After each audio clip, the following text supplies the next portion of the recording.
Is death the end? Humankind has strived to answer this question since the birth of civilization. The major religions believe that after we die, part of us moves onwards. But some believe this journey can be halted, that a spirit or soul can become trapped between this world and the next, remaining with us as ghosts. The people you will see tonight have one thing in common. They all truly believe they have come face to face with ghosts. Ever since I've been a child, I've been able to see what we would loosely call ghosts or dead people. Machines blew up, lights banged. I always felt I was being watched. I just lifted my head and said, F off. And it went. I was thinking, stupid cow, what's she doing out this time of night? Weather like this, you know, and just with a dress on. It's quite hard to believe that a child is seeing something supernatural. I thought, why aren't my parents talking about these people that are here? It was almost as if I was being possessed.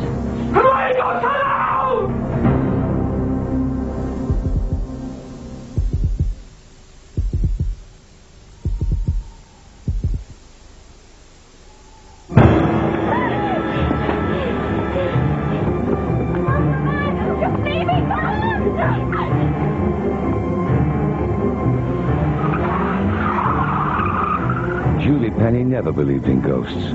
As a science teacher, she knew there was a rational explanation for everything. So why did she and her daughters flee into the night from their dream home, praying they would never have to step foot in it again? Julie and her engineer husband, George, married in 1986. They had two daughters, Francesca and Katrina. In 1994, they decided to move from their Walsall estate in the West Midlands. We decided that we'd sell the house and we'd make a new beginning in a rural part of the area. We thought that would be a better way to bring up our children. They found their dream home in a small village near Birmingham. Really just what we'd always wanted. It was the picture postcard cottage. The children loved it, and we just knew it was what we wanted. We had our leg pulled quite a bit by friends who said, it's such an old cottage, an 18th century cottage. Are you frightened about it being haunted? And we said, absolutely not. Julie now wishes she'd listened to her friends. The family had been in the cottage for 2 days when it started. A pocket full of posies, tissue, a tissue, we all fall down. All fall down. Cat's just pushed me over on the stairs. Don't be silly, Cheska. She's been out here with me. I was rather annoyed with Francesca because I felt that she was trying to get Katrina into trouble. Now, looking back, I wish I'd listened to her the very first time she said it. I thought it was my sister, but about it, the force was too hard for her to have pushed me downstairs.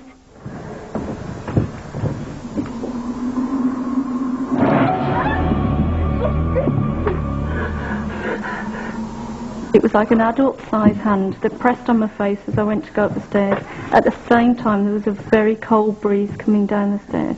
When I got to the top of the stairs, none of the windows were open.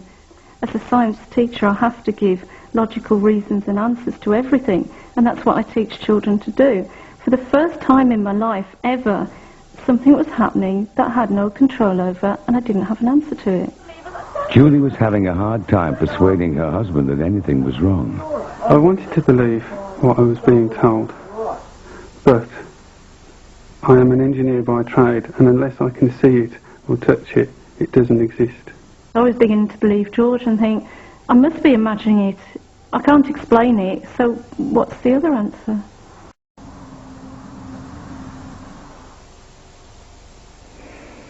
George, what are you doing? It must be freezing out there.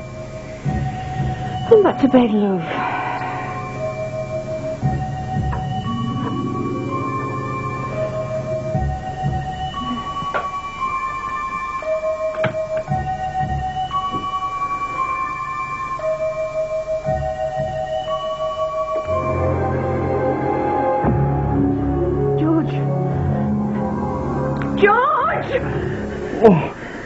What's the matter? What is it? The man! The man! Do you care that I've got to be working in 2 hours' time? Mum, there was this man in our room, and then he disappeared. He looked exactly like George. He'd got a really, really strange outfit on. It was cut in a style I'd never seen before. Over the next few months, the strange events got worse. There were terrible smells and unexplainable electrical problems. Wondering if she might find the answer in the history of the old cottage, Julie visited the local library. The village apparently was a real den of thieves. The stagecoaches were always being held up. There were lots of hideouts for highwaymen. It was really a very rough area. We found out that our cottage was linked up to the Welsh Harp pub by a series of tunnels. The tunnels were used from there for the highwaymen to escape down, and they actually escaped through the trapdoor in our cellar out of our cottage. Close by there was a tree which was a hangman's tree. We don't know if the problems in the cottage were linked to a very vivid history or whether it was something else that was going on that we couldn't explain. But it was talking to the neighbours that produced the most chilling evidence. We found out that nobody had been in the cottage for more than 18 months. Arguments were increasing in the house due to the fact that I was being presented with all these stories. Julie started taking the girls to spend some nights at her mother's, but George was still unsympathetic. Nothing had happened to him, yet.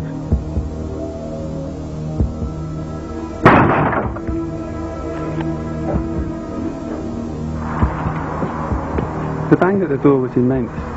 The whole house shook. I ran to the door immediately and opened it, expecting to see somebody or something there. There was nothing there. George was about to experience firsthand what his family had been going through.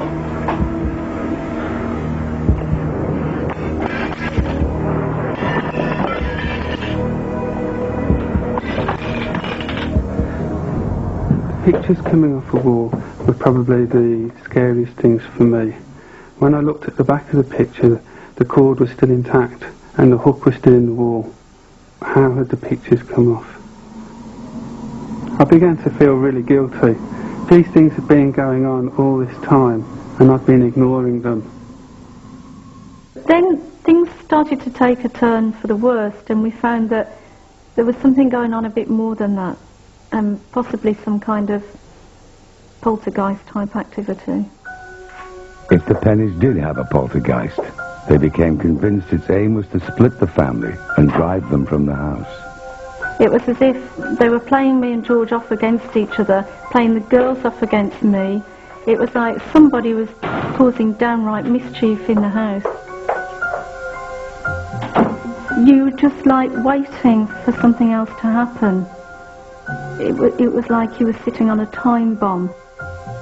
Unable to sell for the same price they'd paid, the Penny family were trapped in a home they believed to be possessed. Worse was to follow. I felt that it was becoming a personal vendetta against me alone at this point. I felt that it was trying to take me over and that I was actually going out of my mind.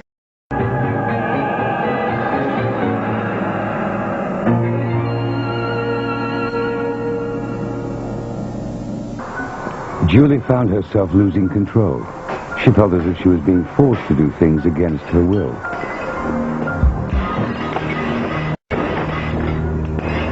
Julie? Oh, love, what have you done? What have you done? Look yourself. You've cut yourself off. Hurry, not alone!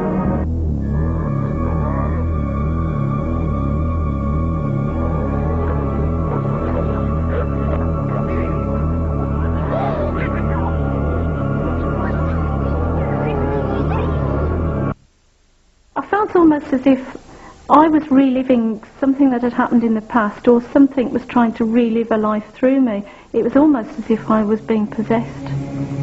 When George worked night shifts, Julie and the girls often slept in the same bed for safety, but nowhere was safe anymore.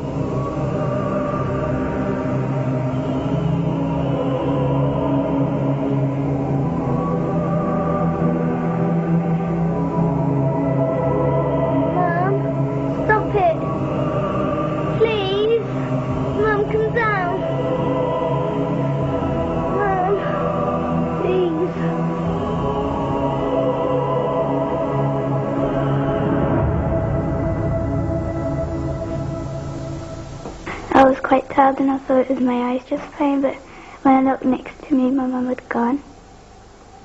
So I thought, okay, I'm not dreaming, my mum is like up there. So that's when I just started screaming.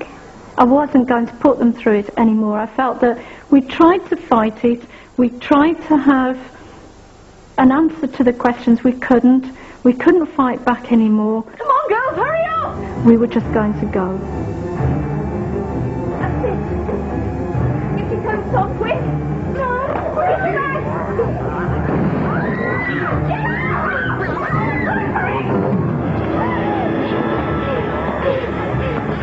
oh, my man, just leave me!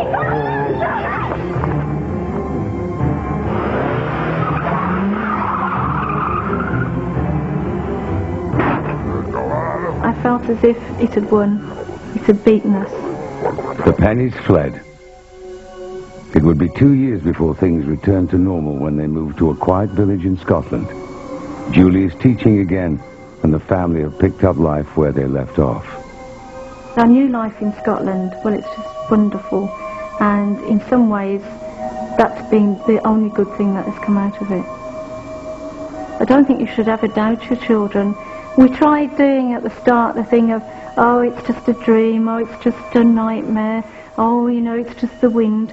I don't think you should do that because you just never know just what's really going on. There have been no further problems reported in the cottage. In part 2, a dark past returns the haunted Devon woman. It came back with such a vengeance, it was 10 times worse. And does a tragic air crash hold the key to a modern-day apparition? And I thought, well, if you're going to die like that, you know, are you going to stay around and haunt the place?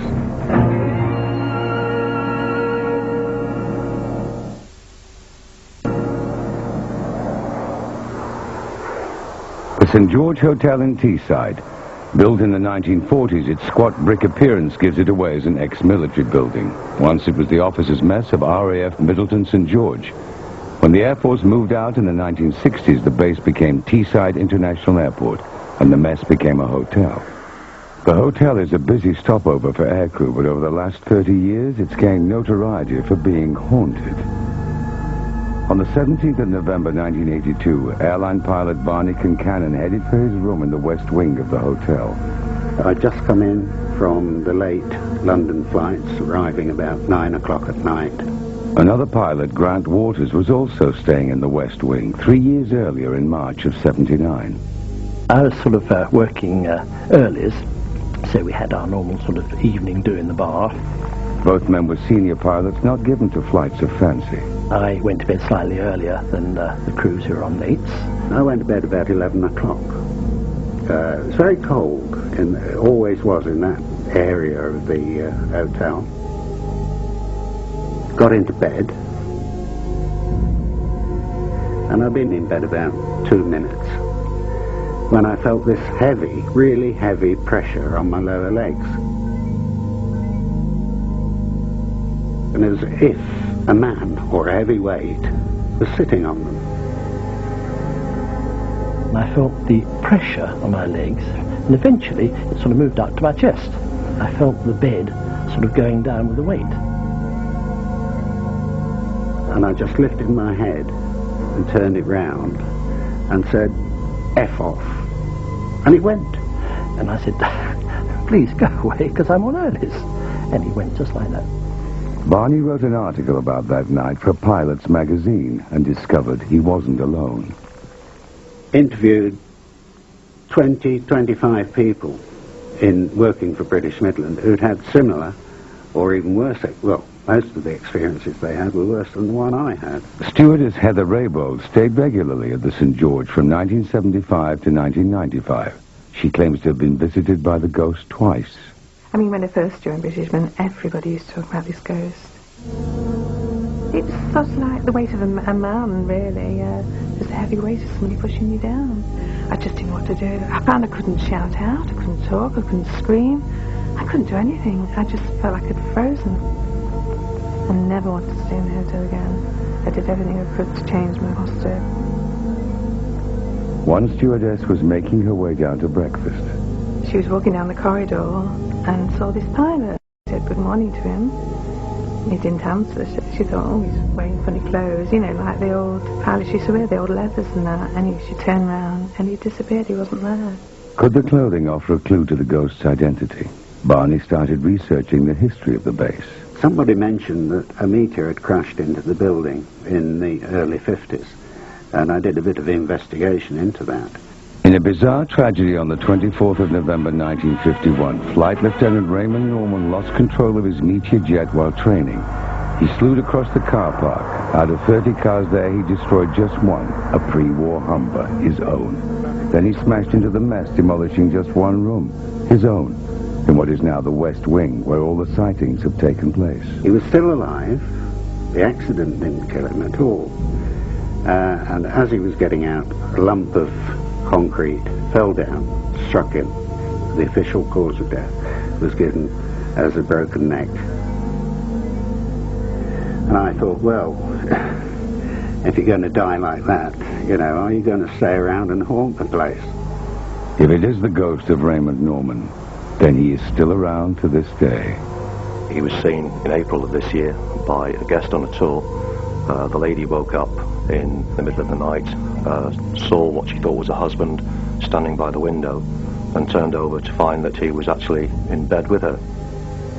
We like our ghost. He doesn't interfere with us, and we take him as quite friendly.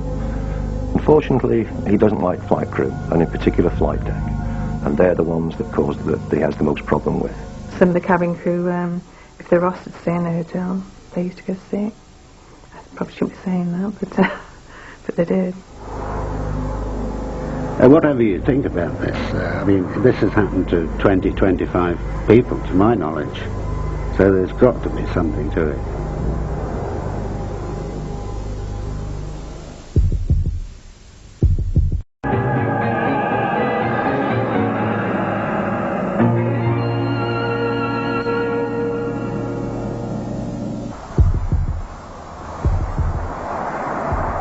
Fiona Hutchings and husband Viv live in a mobile home. Once they lived in a dream cottage until their lives were turned upside down. Their story starts over 100 years ago. One cold morning, the people of South Devon awoke to find a bizarre trail of hoof prints running across the county, made by a creature that was cloven hoof but walked on two legs. Convinced it must be the devil himself, a mob gave chase only to be beaten back by thick woods. It wouldn't be the last time the land was to hide a dark secret.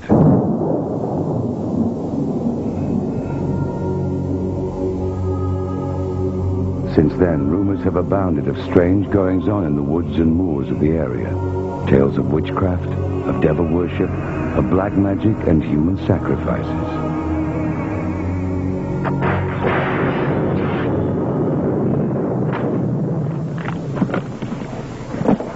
When I saw it, I thought, this is it. This is the house I'm going to live in forever. They're going to have to carry me out of here. After years of living in isolation on the Devon moors, 36-year-old nurse Fiona Hutchings had just bought her dream home, Hawthorne Cottage. It seemed to be crying for help. It was very strange, very quiet. Built in 1914, Hawthorne Cottage sat among woods near the town of Teignmouth. Despite the financial burden, she'd made the move to be closer to her mother, who had fallen ill. Fiona's son had recently left home, so she set about doing the place up on her own.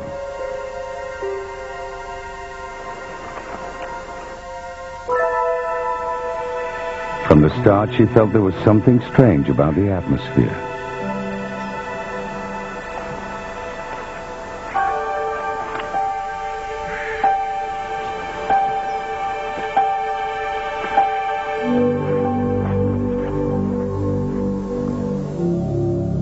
After 6 months in the cottage, Fiona's mother died, leaving her completely alone. Then she met an elderly neighbor with disturbing news about the history of the cottage. She'd never passed my house because she'd been told by her mother not to. Because she said there's all sorts of funny goings-on down there. And I said, oh, you know, bawdy things. And she said, oh, no. She said naughty things. Really naughty. The old woman told her the previous owner of Hawthorne Cottage had gone mad. Fiona dismissed it as village gossip. But 2 months later, she made a gruesome discovery. I was clearing the outside because it was completely overgrown and I started digging up these cats. They'd all been mutilated and then wrapped and placed in the north, south, east, west positions, which I thought was rather strange. The burying of sacrificed animals is a practice often associated with black magic rituals. Fiona had started to feel uneasy in the cottage, but digging up the cats seemed to trigger something unpleasant.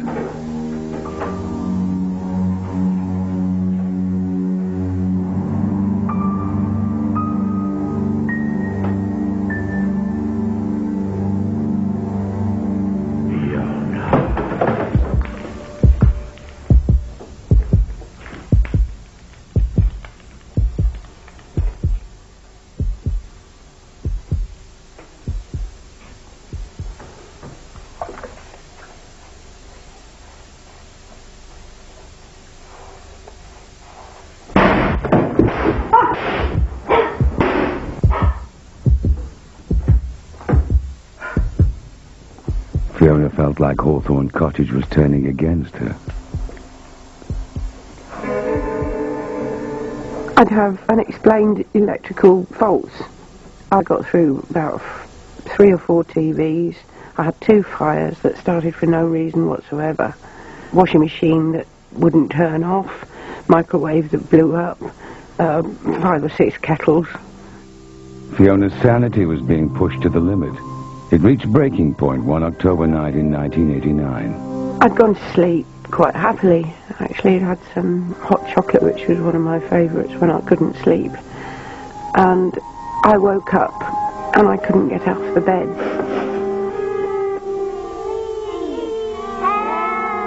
I thought, how did these children get in here and what are they doing in the middle of the night? And I thought, they're not real and something terrible's happened. Leave me alone! For 6 or 7 months, night after night, I didn't sleep at all. I didn't know at the time whether it was me that was imagining it and I was going crackers, or if they really were there. Finally, she could take the nightly visitations no more and called a friend, Louise Barlow, who was a medium. Usually, clients had to wait for several weeks to see me, but a little voice said in me, "You need to see this lady now, like today."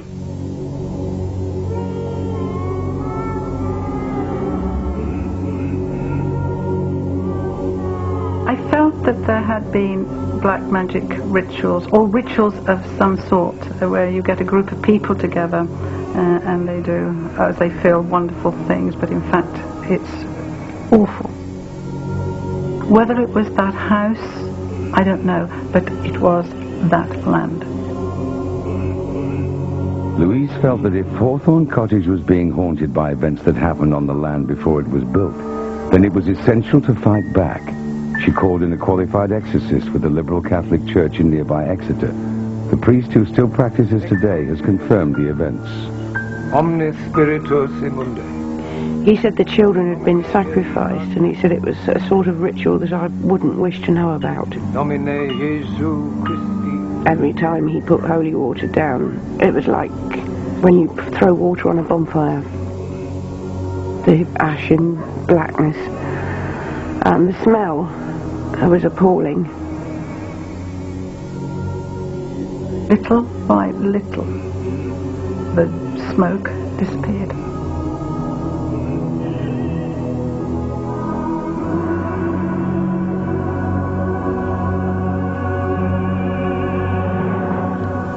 I thought, it's finished, it's all done, it's clean, it's lovely. And I slept for weeks after that.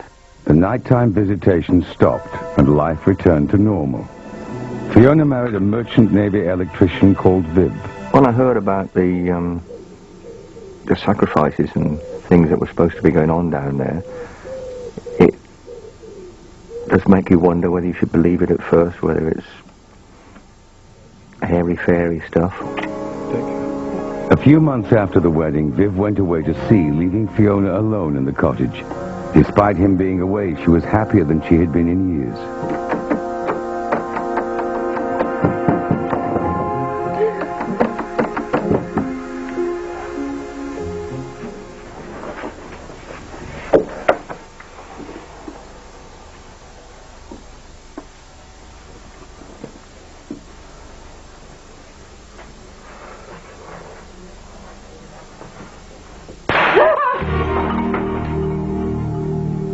The exorcism may have got rid of the children, but Fiona now believed there was something else in the cottage.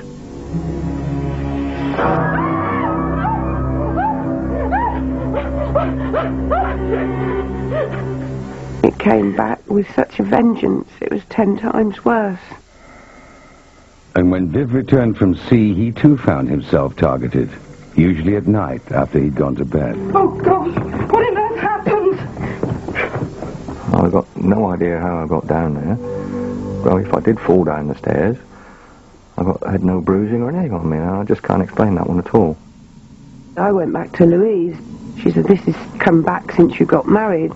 Not only have you freed the children, you're also happy yourself, and this isn't on, they won't have it.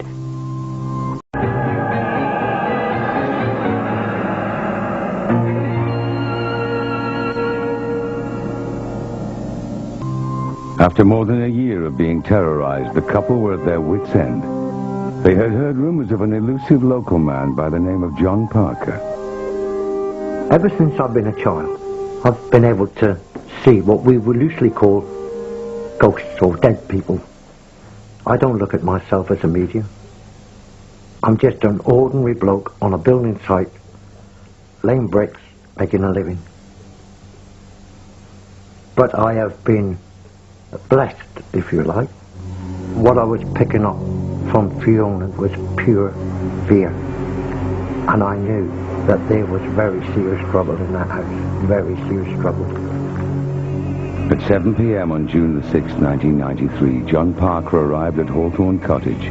In 30 years, he claims to have freed hundreds of trapped souls and has never charged a penny for his services. But this was to be his greatest battle. After 5 years of terrifying, unexplained phenomena at Hawthorne Cottage, Fiona and Viv Hutchings have called in ghost hunter John Parker. He is their last hope after previous attempts at exorcism failed. We'll soon have this sorted out. You must be Viv. Pleasure to meet you. Now sit down, both of you, and I'll explain all. John believes that ghosts are souls stuck between this world and the next. He has to persuade them to move on. It is a battle of mind, of strength, of belief. I have to be able to prove that I am stronger than what he is. I could hear footsteps running up the stairs. There's nobody there, of course. Not from this world. Right, you little buggers. An eye from me. I knew that they were sacrificed for the cult that they belonged to. You don't be long, I'm telling you. The house shook, literally. I really don't think I've ever been so frightened, ever. I fought better than you, I'll tell you now. To actually hear it and experience it, it was nothing can warn you about that. What I remember, boy. I'm gonna kill you now. Blasting over where you're going. You know where you should be, you've been hanging around here far too long. Go on, I'm telling you, on your way.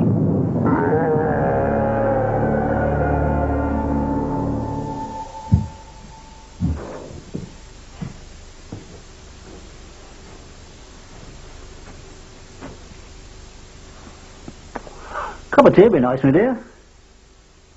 It had taken John 6 long hours, but the hauntings were over. He continues his work today in the southwest, but has experienced nothing like Hawthorne Cottage before or since. This is the worst I'd ever done.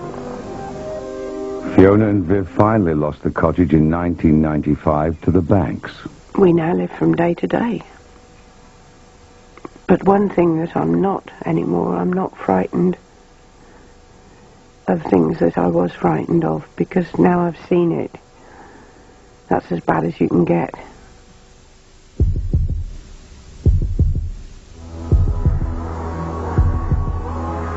"20 miles outside of Bristol is Chew Valley Lake. It's a tranquil place, but its waters hide a secret. At the bottom sit the ruins of the village of Morton, which disappeared in 1956 when the valley was flooded to make a reservoir. But does the lake also conceal the grave of a ghost? On June the 5th, 1999, Chris Pugh, with his girlfriend Wendy and his daughter Sam, were returning home from Bristol past the lake on the B3114. just as I got to the brow of a small hill, I could see a triangular light at the end of the cat's eyes. And just as I approached it, Wendy looked up and she said, "Pewey, Pewey, look out." And I said, "I know, I've seen it." As we drew closer to this object, it's just a lady just appeared from the middle of the road and drifted very slowly in front of the car. My first thoughts were, oh, perhaps it's just somebody crossing the road. But then, after I looked again, I realised that something wasn't quite right.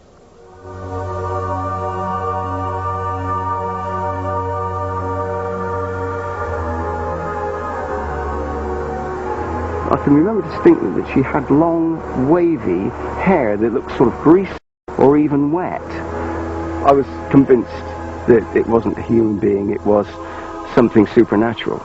What is it? What could it be? And then the next thing you just think, crikey, that is a ghost. I just knew it. It wasn't until afterwards when I thought about it, I felt absolutely petrified. I didn't really know how to feel, how to handle it, I suppose. So I pulled into a small car park into a pub just adjacent to the lake and phoned the police, and that was quite a difficult explanation to give to them. Police searched the area but found nothing. A week later, Chris replied to an ad in the local paper asking for people who had seen strange things at the lake. A meeting at the local historical society was arranged for witnesses of the ghostly girl. There were about 12 people in total, which was amazing because all of them recorded almost the same information when asked a series of questions, yet there was no collaboration because nobody knew each other before that night. One of those who saw her was Carol Gillen. I was thinking, stupid Carol, what's she doing out this time of night? Weather like this, you know, just with a dress on. That was when I realised then that she was a ghost. The hairs on the back of your neck stood out, your knees turned to jelly, and held onto the sort of steering wheel, like just very slowly watching her go up the lane.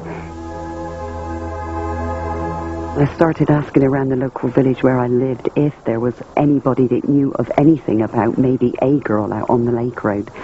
And then I found a lady that had a book of sort of stories about neighbouring villages. I actually came across a passage in the book about a girl called Catherine Brown that lived at Stratford Mill, which now is Chew Valley Lake.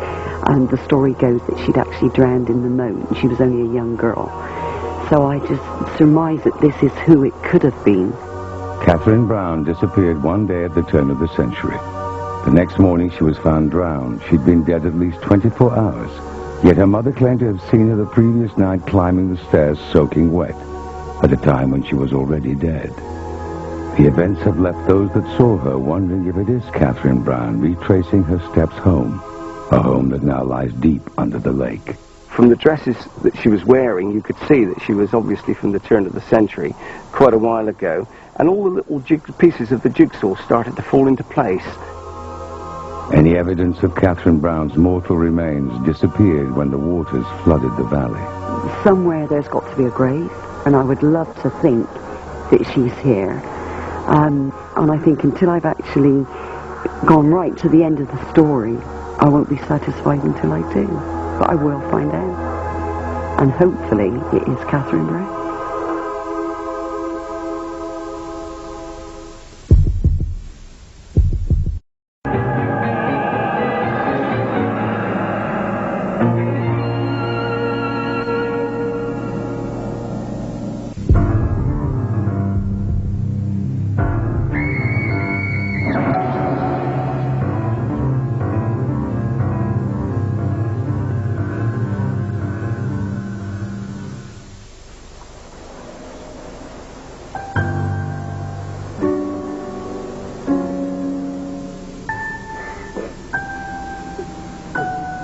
Children often claim to have imaginary friends, make-believe playmates from their imaginations. But Susanna Hodson's invisible friends didn't want to play, and she was sure they were real. This wasn't a good thing, it was actually really quite evil. Susanna is now a 20-year-old university student. At the age of 2, she moved with her family to a large Sussex manor house. From as early as she can remember, she claims to have seen people that nobody else could. Shortly after we moved there, she became quite disturbed at night. I mean, she'd have me up night after night after night for clearly no apparent reason. I'd always sleep with the light on the landing on, and I just remember waking up in the middle of the night and feeling absolutely terrified. She would talk about a man called George who actually quite frightened her. For the next few years, the young Susanna continually claimed to see the man called George and a woman called Abby. Most children forget their imaginary friends by the time they start school. Come on, Susanna. Time for breakfast. But not Susanna. Before he disappears. George and Abby kept me awake again all night. You and your little friends. Do we should forget about them? Come on. It's quite hard to believe that a child of that age is seeing something supernatural. It's not something you think about. So you tend to assume that these are imaginary friends, perhaps, that she has. When I spoke about Abby and George, there was no recognition there. Oh, yeah, there was nothing, and that was quite confusing to me. Whoa! It was so real to me. Bye-bye, darling. You're going to be Daddy's good little girl. George says that I'm a bad girl. Yes, well, George isn't real, so we can forget about what he says, You're getting a little bit old for these play friends. I was at that stage finance director of one of the top 100 companies. I was bringing a lot of work home, had a lot of problems, business problems, and the last thing I wanted was a domestic problem too. But the problem wasn't about to go away. Susanna became more obsessed with George and Abby. I had some very strange situations with her where she wasn't herself, in that she would come out with strange remarks. Mummy, it's Abby. Darling, this game's getting very boring. But she's right there. Make her go away. Look, there isn't anyone to make go away. You just pathetic. I hate you, I hate you, I hate you! Susanna? I wanted Mummy to see her. The Abby I'd been talking about, and she didn't really know who she was. And that's quite disturbing for a mother. You just instinctively know that that's not your child talking. Then everything changed.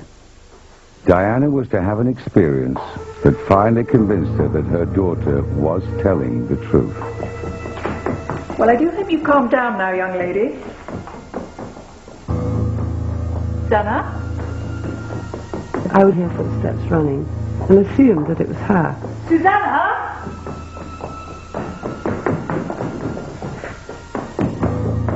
The odd thing was that the footsteps still kept on running.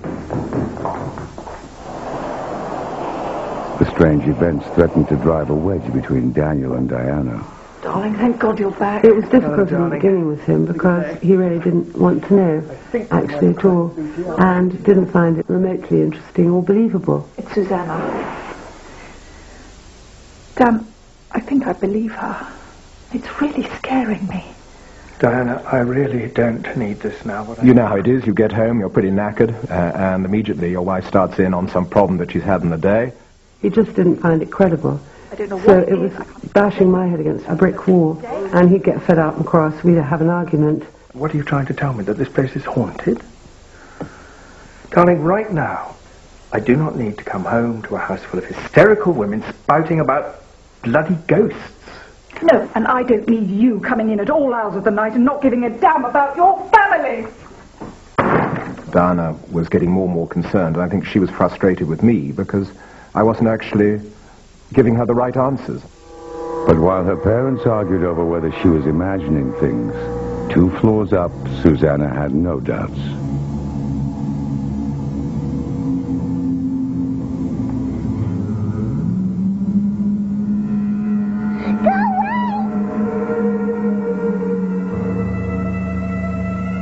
They weren't trying to befriend me. They were just these entities that were in my life. They were just there. George had sort of shaggy brown hair and dark, exhausted-looking face, sort of pasty, not a nice face at all. And Abby, she had bags under her eyes and she had straggly black hair. I was so frightened and just curling up on the landing and just sleeping there all night long. I couldn't even go down the stairs, which there was a short staircase to my parents' room. Diana was now firmly fighting in her daughter's corner. I felt that it was bullying my young. And I would actually get quite angry. I would actually verbalize that sometimes when I was alone and no one was listening. You've had your life. Why didn't you just bugger off? Go on, go to hell! You feel somewhat impotent because you don't really know quite what to do or understand how the whole situation is working.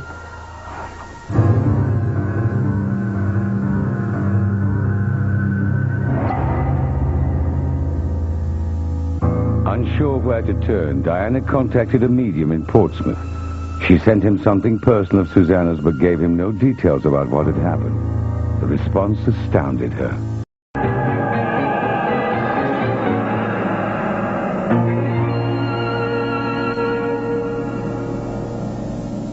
He said there are presences in your house. There's a man who's actually quite evil. His name is George. And there's a woman called Abby. When you told me the names, George and Abby, it actually was very scary because it confirmed everything. The medium went on to describe a terrifying scene claimed had happened at the house when George and Abby were alive. What he saw was a woman running in great fear, chased by a man. The woman's dress was torn at the back, and the man was coming with an axe. No records exist of the pair, so no one will ever really know the truth, but it was enough to convince Diana. The only thing we could do was to actually have an exorcism, and I'd have to try to persuade my husband. So I said, look, you know, there is this problem. I don't really believe it, but if you can show me some kind of tangible proof, then we can take it to the next stage. It wasn't long before Daniel would be convinced. It was Susanna's 8th birthday, and her friends were invited to a party at the manor house. One of them was a young boy, also called Daniel. I went inside. I think I needed to go to the toilet. I'm not quite sure, but I remember going into the house on my own.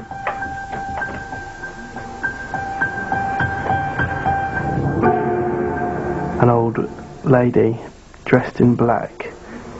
She was very authoritative. She did not want me to go past her. I just felt very uneasy, very scared. I just wanted to get out as soon as possible. When we found this little boy, Daniel, he was screaming his head off. He was standing there by himself, and he was clearly very scared. Now I'm older, when I look back on it, it all seems very, very strange. I am convinced, though, that I saw a ghost. It was what Diana had been looking for. Someone other than Susanna seeing a ghost in the house. I began to realize we really did have something very difficult on our hands. I think anyone who has any belief in the metaphysical and any belief in an almighty recognizes that there are things out there that you can't put your finger on. And I began to realize that this fell into that category, and we had to do something about it. The Hodgsons called in the church, who eventually sent a minister to exorcise the house. One very bright July day, but surreal it was, I came back from work at lunchtime, and the children were dispatched with the mother's help, and Diana and I and this exorcist went through the process. He didn't look like Max von Sydow. It wasn't quite as dramatic as that, but it was very interesting. At the exact moment the exorcism ended, unprompted, Susanna said something remarkable. George and Abby have gone to heaven.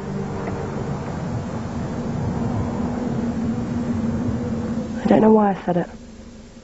It just came from the feeling. And I said, what's your batting average? And he said, well, about 90%. I would definitely say that if we hadn't remained close as a family, that entity, whatever it was, could have really done some damage. Susanna never saw George and Abby again.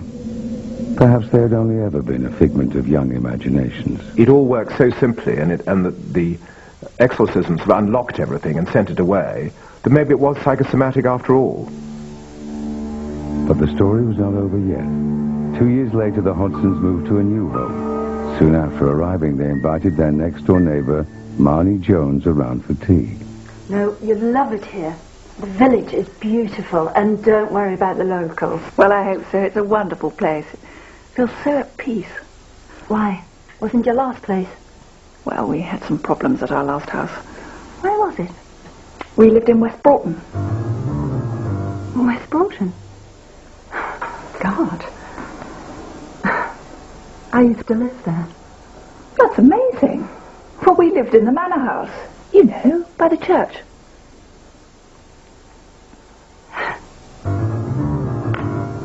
So did I. Oh, my God. Did you ever...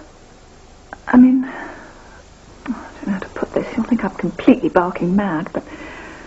Well, we had some problems there. Mainly with Susanna, our eldest. Oh, my God. You as well. I thought it was only us. In 1965, Marnie was a 5-year-old girl living in the same house as the Hodsons. She has nothing but terrifying memories of the place. I was too frightened to go and find anybody to tell them how scared I was. The feeling of being strangled. You could actually feel the fingers coming around your throat. The name George had a very strong ring to it. I think that there were other entities there, but George is the only name that I have. As soon as your foot got on the top staircase, you had to fly. You had no fear about falling or slipping, because that was absolutely nothing compared to what was coming after you. The thing which really proves it was that we bumped into someone in 1,000,000 to 1 chance who'd actually lived in the house quite independently and had had problems with it. It still brings the hairs up on the back of your neck. There's no other way to describe it. It's a pure fear. And I would say it was evil. What was there was very evil. It still gives us nightmares. Even to this day now, recurrent nightmares. And you know that that's a memory. But it really did happen all those years ago. After terrorizing 2 families for over 20 years, the manor house is now calm. Perhaps thanks to the Hodsons' exorcism. It is currently a happy family home, and the owners have reported no evidence of haunting. If you believe the stories you have seen tonight, then you're not alone. Over half the population believe that the soul survives death, and a further third believe that ghosts are the evidence of a trapped soul. No one knows why ghosts appear at some places and why only certain people seem to see them. But they're more common than you might think. 1 in 10 people in Britain claims to have seen a ghost, making this the most haunted place on Earth.